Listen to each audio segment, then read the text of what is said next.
What if I told you that one of the most iconic muscle cars of the 1980s was hiding secrets so wild that even hardcore collectors raise their eyebrows when they hear them?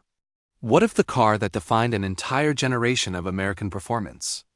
The car that teenage boys plastered on their bedroom walls and grown men dreamed about in parking lots had a stranger, richer, more jaw-dropping story than anyone ever told you. We are talking about the 1985 Chevrolet Camaro. Today we are pulling back the curtain on 20 crazy facts that most people, even lifelong Camaro fans, simply do not know. From a rock and roll moment at the most famous concert of the decade to secret engine shutdowns to a trim level so bizarre it nearly killed the whole model line. This is the story you were never fully told. But real quick before we start, comment the classic car you want us to cover next. The comment with the most likes becomes our next video. Okay, let's get into it. Don't forget to like, share, and subscribe to Nostalgia Rides for more legendary cars. Fact number 20. The most remarkable thing about the 1985 Chevrolet Camaro is that it achieved everything it achieved while the entire American automotive industry was still finding its footing in the post-fuel crisis era. The 1970s had been brutal for American performance cars. Emissions regulations, insurance costs, and fuel economy mandates had strangled the life out of a generation of muscle cars. By the early 1980s, the concept of a genuinely fast, genuinely exciting American-built performance car felt almost like a nostalgic fantasy. The 1985 Camaro, and the ERS in particular, quietly dismantled that pessimism fact by fact. It handled like a European sports car. It used fuel injection technology borrowed from America's own flagship sports car. It won car and drivers' 10 best list by doing things on a racetrack that legitimately surprised seasoned automotive journalists. It signed its name in rock and roll history at the biggest concert of the decade. And it did all of this while selling over 180,000 units to real people who drove them to work, to school, and everywhere in between. The 1985 Camaro did not just survive the recovery of American performance. It led it. Fact number 19. The Dead Milkmen released a song called Bitchin' Camaro in 1985. And the 1985 model is almost certainly the car the song was referencing.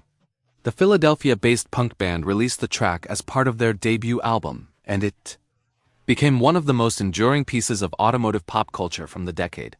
The narrator describes owning a Camaro in terms equal parts absurd, rebellious, and strangely reverent, capturing exactly the cultural mythology that surrounded the car at its peak. In 1985, the Camaro occupied a very specific place in American culture. It was the car of high school parking lots and Friday nights.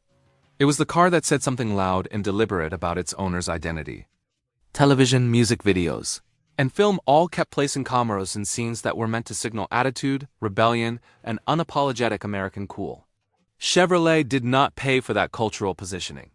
It happened organically because the car had earned it. The IROCZ's debut that same year only amplified the effect. By the end of 1985, the Camaro was not just a car. It was a symbol, and the Dead Milkman captured exactly why in 3 minutes and change. Fact number 18. The Camaro's rear axle was completely redesigned for 1985, and virtually no one noticed because it happened quietly underneath the car. For the 1985 model year, Chevrolet replaced the 7.5 in rear axle that had been standard on base models with a new 7.625 in unit across the entire Camaro lineup. The larger axle housing provided improved strength and durability under hard use, something that had been a known weak point on earlier third-generation cars when driven aggressively or used for performance driving. Simultaneously, all manual transmissions were standardized to 5-speed units. The previous 4-speed manual option was eliminated. The 5-speed gearbox offered a more satisfying driving experience with better highway, cruising economy, and more usable gear spacing for spirited driving. For buyers who purchased the multi-port fuel-injected V6, the new LB8 engine that replaced the old carbureted unit on the Berlinetta, the combination of the new rear axle and the 5-speed manual made for a car that drove and felt considerably more refined than the equivalent 1984 model. Even though the changes happened entirely out of sight and were never highlighted in any advertisement. Fact number 17. The 1985 Camaro's base sport coupe outsold every other Camaro variant by an enormous margin. And most of those base cars were purchased by buyers who then loaded them with options until they cost more than a modestly equipped Z28. Of the total 180,822 Camaros produced, 166 were base sport coups. That is more than half of total production by a considerable margin. But here's the part the simple production numbers do not tell you. The base Camaro in 1985 was offered with an extensive menu of optional equipment, including the cast aluminum wheels that were previously exclusive to higher trims, electronic tuning radios, and the new split rear seatback that made it genuinely more practical. Buyers were essentially constructing their own customized Camaros, choosing a base price and adding precisely the features they wanted rather than paying for a package loaded with things they did not need. Chevrolet's strategy of offering broad optionality on the base model was a deliberate response to customer feedback gathered after the 1982 launch. And the sales numbers in 1985 proved the approach was exactly right. Fact number 16. The 1985 Camaro's windshield had a steeper rake angle than General Motors' own internal design rules technically permitted. The third-generation Camaro's windshield was installed at a 62 angle from vertical, a measurement that put it in direct conflict with a long-standing General Motors internal engineering guideline that capped windshield rake at 60. The rule existed for practical reasons. Steeper windshields create greater heat buildup inside the cabin, increased glare management challenges, and more complex wiper system requirements. But the designers working on the third-generation Camaro argued that achieving the dramatically low aerodynamic roofline they were targeting was simply impossible without exceeding that limit. They pushed, they lobbied, and eventually they got an exception approved at the corporate level. The 62 rake was paired with a large complex rear hatch window that formed part of the rear body structure and could be opened to access the luggage area. The rear seat folded down to expand cargo space further. The result was a body that cut through the air more cleanly than almost anything else in its class and gave the Camaro a visual presence on the road that was genuinely unlike anything that came before it. Fact number 15. Ur's suspension included a mysterious component that the engineers actually gave a nickname to, and very few owners ever knew it existed. As part of the IRC package, Chevrolet installed what the engineering team called the Wonder Bar, a specially designed brace that connected the steering rack to the front subframe. The purpose of the Wonder Bar was to dramatically reduce the flex between the steering and frame under hard cornering loads, giving the driver a more direct and communicative feel through the wheel. On a standard Z28 without the IRC package, this brace was absent, and the car's steering feel was noticeably vaguer in comparison. Engineers working on the IROC reportedly debated whether to include the brace right up until fairly late in development because it added weight and complexity. When prototype testing showed measurable improvements in handling response time and driver confidence, the decision was made to keep it in. The Wonder Bar combined with the Dello-Bilstein shocks and the larger sway bars transformed the IROC Z from a quick car into a precision instrument. Restoration specialists today specifically look for the Wonder Bar when evaluating whether an IROC Z package is fully intact and original. Fact number 14.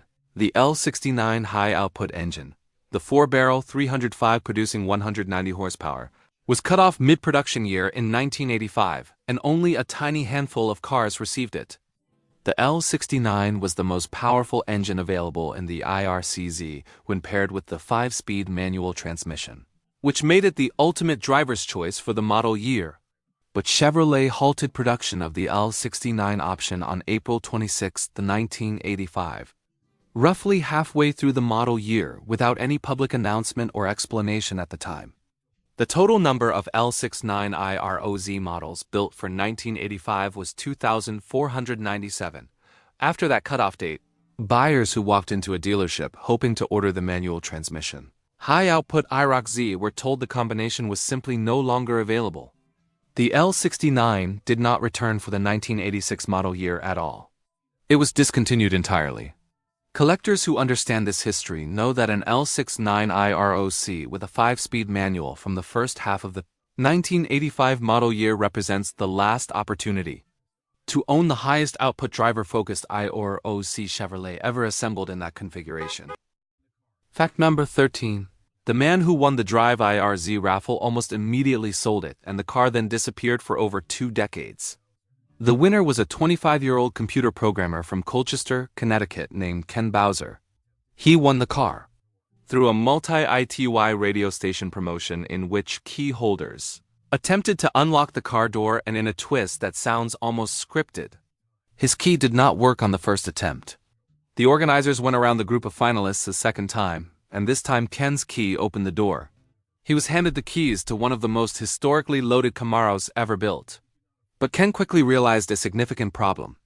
He could not afford the tax bill that came with winning a car valued at that level. He sold the IROC to a private collector who stored it under a cover and essentially left it untouched. When the car resurfaced for sale roughly 2 decades later, the odometer showed only 911 original miles. By that point, several of the musicians who had signed the car, including Tom Petty, had passed away, making those signatures irreplaceable pieces of cultural and musical history. The car was eventually listed for $275,000. Fact number 12. General Motors partnered with MTV to bring 2 1985 IRC Camaros to the Live Aid concert at John F. Kennedy Stadium in Philadelphia on July 13, 1985. And what happened to those cars afterward is one of the most extraordinary stories in American automotive history. Live Aid was a global charity concert watched by an estimated 2 billion people in 110 countries organized to raise money for famine relief in Ethiopia. At the Philadelphia venue, Chevrolet placed both white IRCZs backstage and invited every performer, actor, and celebrity in attendance to sign them. The signatures that ended up on those cars read like a who's who of 1980s culture.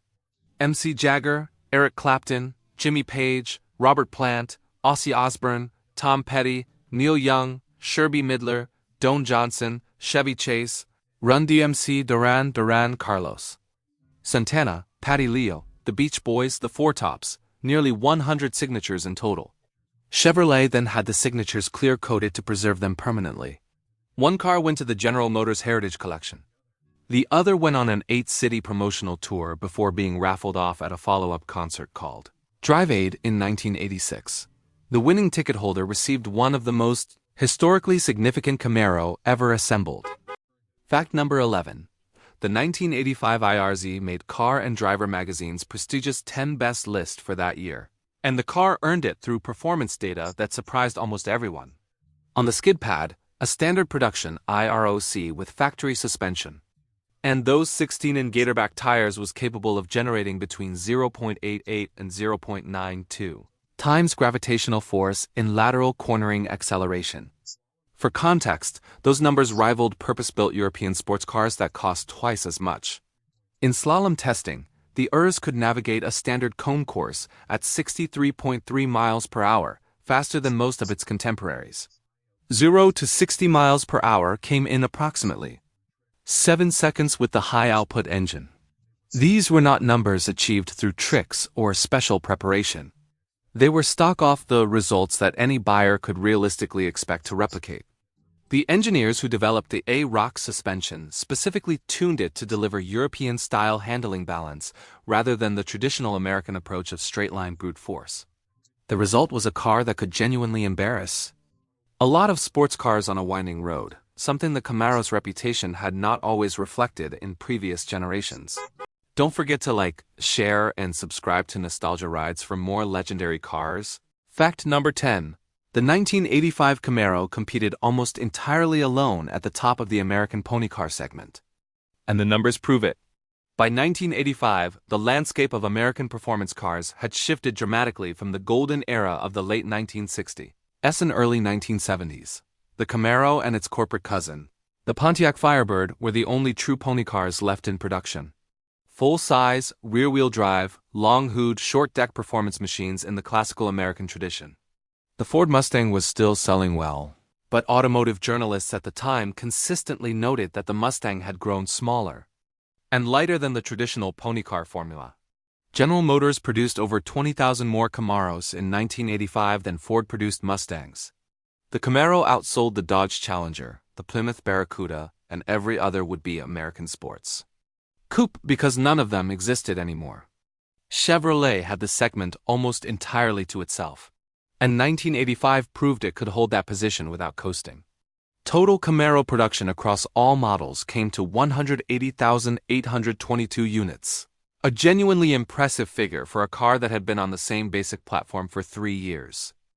Fact number 9. Only 205 IRCZ models in all of 1985 production were built with the performance axle ratio upgrade, making them extraordinarily rare. The option in question was designated G92, the performance axle ratio. It upgraded the rear axle gear ratio from the standard 3.23 to a more aggressive 3.42. On paper, that sounds like a small change. In practice, it meaningfully altered the car's acceleration character. Sharper off-the-line response, more urgency in the lower gears at the expense of slightly higher engine revs at highway speeds. The G92 option was exclusive to the IROCZ and required the LB9 tuned port injection engine with automatic transmission. Of the 21,177 IROCs produced that year, only 205 were built with this combination. That is roughly 1% of all IROC production. If you ever encounter one of these cars at a show or an auction and the documentation is legitimate, understand that you are looking at one of the rarest factory configurations, the 1985 Camaro line, ever produced. Fact number 8. The double pointer speedometer disappeared from every single 1985 Camaro, and most owners did not immediately notice. In the years before 1985, third-generation Camaros used an unusual speedometer with 2 needles, one pointing to the miles per hour reading and a second needle simultaneously indicating the kph equivalent. It was a clever solution for a car sold in both the United States and Canada, allowing a single gauge to display both units without requiring separate instrument cluster configurations for different markets. For 1985, Chevrolet replaced the twin needle unit with a conventional single pointer speedometer that maxed out at 85 miles per hour. The 85 miles per hour cap was not a coincidence. Federal regulations in the United States at the time mandated that passenger car speedometers could not display a maximum speed greater than 85 miles per hour, ostensibly as a safety measure during the ongoing national speed limit enforcement era. Whether or not the restriction actually changed driving behavior is a matter of historical debate. What it definitely did was eliminate a genuinely interesting piece of engineering from the Camaro's cockpit. And collectors who restore these cars to factory-correct specification always make sure to source the correct single needle unit. Fact number 7. The Berlinetta trim was dying in 1985, and almost everyone inside General Motors already knew it.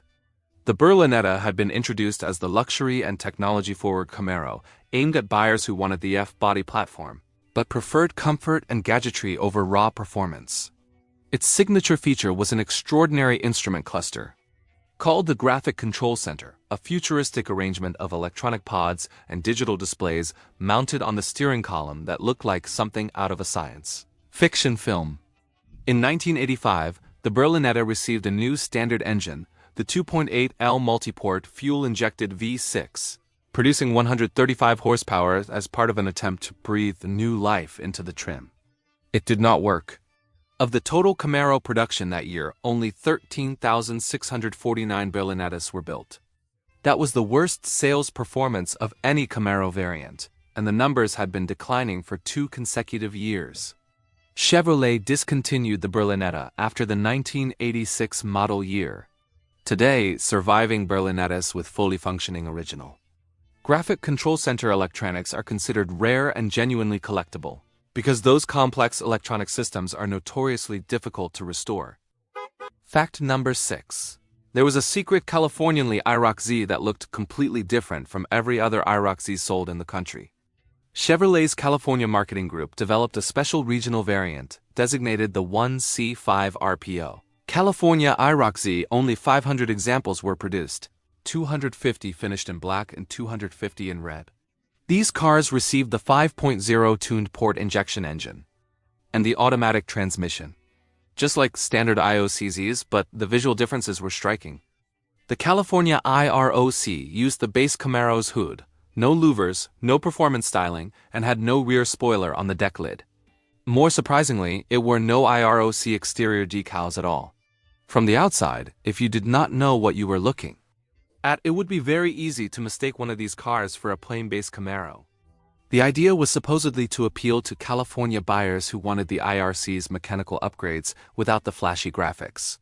Whether that was what buyers wanted or simply an experiment in understated performance is still debated among collectors. Today, those 500 California-only cars are among the most sought-after ICZ variants in existence because almost nobody knew they existed at the time. Fact number 5. The IROC Z wheels were engineered so specifically that the front and rear wheels were not interchangeable, and the factory actually stamped the words front or rear directly into the wheel castings to make sure nobody got it wrong. This was almost unheard of for a production car at the time. The 5-spoke aluminum wheels were 16 in diameter and 8 in wide, but they were designed with different mounting offsets front and rear to optimize the suspension geometry and handling balance. Swap a rear wheel to the front or vice versa, and the car's handling would be noticeably compromised. The Goodyear Gatorback unidirectional tires that came mounted on those wheels were also directional, meaning the tread pattern was designed to rotate in only one direction. Put one on backwards, and the water evacuation performance dropped dramatically. The combination of directional tires on offset-specific wheels created a setup so precisely calibrated that the IRZ was capable of pulling nearly 9/10 of one gravity and cornering force using 1980s tire technology. Road testers called it one of the best handling American production cars they had ever driven. Fact number 4. The IROC Z was technically not a separate model at all. It was a package. This confuses people even today. When Chevrolet introduced the IROC Z for the 1985 model year, it was marketed almost like a standalone car. The advertising presented it as a fourth distinct Camaro alongside the base sport coupe, the Berlinetta and the Z28. Dealership brochures gave it its own spread. Car magazines reviewed it as its own machine, but in the eyes of General Motors, the INRZ was officially just an option package for the Z28 designated B4Z and priced at $659 on top of the Z28 base price. The package included a heavily upgraded suspension, Delco Bilstein shocks specially tuned for the application, larger diameter sway bars, a unique steering and frame brace that engineers nicknamed the Wonder Bar, a distinctive decal package, and those iconic 16 and 5-spoke aluminum wheels. Despite being a package rather than a model, it was so popular and so distinct in character that it effectively became the car's identity for the rest of the decade. But by 1988, the IROC Z package had become standard equipment on all Z28s. Fact number 3. 1985 was the first year the Camaro offered a tuned port injection engine, and the technology came directly from the Corvette. The 5.00 LV8 with tuned port injection internally coated. The Pound 9 was rated at 215 horsepower and was a genuine technical landmark for the model. The Corvette that year used a 350 cubic inch version of the same injection system. Chevrolet adapted it to the 305 engine for the Camaro, making the 1985 Z28 and IROC Z the first production Camaros in history to use factory fuel injection on a V8. The tune port runners were long, carefully shaped intake passages designed to improve torque at lower and mid-range engine speeds. The result was an engine that felt remarkably different from anything the Camaro had offered before. Smooth, responsive, and far more sophisticated than the old carburetor setups. There was one catch. The Pound 9 was only available paired with the automatic transmission. If you wanted a manual gearbox, you had to choose a different engine. A limitation that frustrated performance buyers who wanted both technologies at once. Fact number 2, the 1985 Camaro was offered with a 4-cylinder engine, and almost nobody wanted it. The base model came equipped with a 2.5 L inline 4-cylinder shared with ordinary General Motors family cars like the Chevrolet Citation and the Celebrity. It produced just 88 horsepower, down 4 horsepower from the previous year, and it felt completely at odds with the Camaro's ferocious image. Of the 97,966 base Camaros produced, only 3,308 carried the 4-cylinder. That is less than 4% of all base models. Buyers who discovered their dream muscle car could be ordered with a family sedan engine were often visibly horrified. Salespeople reportedly learned very quickly not to mention the 4-cylinder unless the customer asked first. Chevrolet kept it in the lineup purely as a price anchor, knowing full well that almost every buyer would upgrade the moment they sat down to configure their car. Fact number 1, the 1985 Camaro was not a brand new car, and that was actually the whole point. By 1985, the third-generation Camaro had already been on the market for 3 years. Introduced for the 1982 model year, General Motors had made a deliberate strategic decision to keep the platform running rather than redesign it because the 1982 refresh had been so well received. The aerodynamic body, the low-slung roofline, the aggressive hatchback shape, it all still looked modern and current in 1985. What Chevrolet did instead of a full redesign was a targeted facelift, new front bumpers across all models, deeper front balances on the performance trims, a redesigned nose, and new hood styling for the Z28. The result was a car that felt fresh, without the enormous cost of a ground-up rebuild. Critics at the time questioned whether the approach was lazy. The sales numbers answered that question clearly. Over 180,000 Camaros rolled out of dealerships that year, proving that sometimes refining a great thing beats replacing it entirely. And those are 20 crazy facts about the 1985 Chevrolet Camaro. Drop a comment below and tell us which fact hit hardest. And like and subscribe for more deep dives into the cars that built American culture. Don't forget to like, share, and subscribe to Nostalgia Rides for more legendary cars, forgotten classics, and the real stories behind automotive history.